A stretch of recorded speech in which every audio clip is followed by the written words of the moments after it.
తెలుగుదేశం ఇచ్చిన హామీలను అమలు చేయాలని కోరుతూ మంగళవారం దర్శిలో సీఐటియు ఆధ్వర్యంలో అంగన్వాడీ కార్యకర్తలు నిరసన ర్యాలీ నిర్వహించారు. అంగన్వాడీలకు వేతనాలు పెంచే వరకు సీఐటియు పోరాటం కొనసాగిస్తుందని నాయకులు తెలిపారు.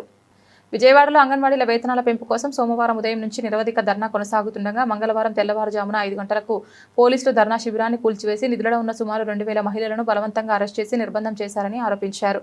ఈ చర్యలకు వ్యతిరేకంగా దర్శిలో ఐసీడీఎస్ ప్రాజెక్టు కార్యాలయం వద్ద ధర్నా చేపట్టి అనంతరం అద్దంకి రోడ్, పొదిలి రోడ్ మార్గాలుగా ప్రదర్శన నిర్వహించారు. గడియారం స్తంభం సెంటర్లో రాస్తారోకో చేపట్టారు. సీఐటియు నాయకులు చందు వెంకటేశ్వరరావు మాట్లాడుతూ గత 7 సంవత్సరాలుగా అంగన్వాడీ కార్యకర్తలు ఆయాలకు వేతనాలు పెంచలేదని తెలిపారు.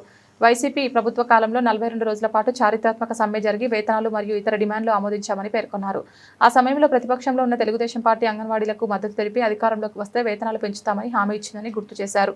అయితే అధికారంలోకి వచ్చి 20 నెలలు గడిచినా హామీలు అమలు కాలేదని విమర్శించారు. ప్రభుత్వ అనుమతితో శాంతియుతంగా ధర్నా చౌక్ వద్ద ఆందోళన చేస్తుండగా పోలీసుల దౌర్జన్యం, టెంట్లు కూల్చివేత, బలవంతపు అరెస్టు జరగడం అన్యాయమని అన్నారు.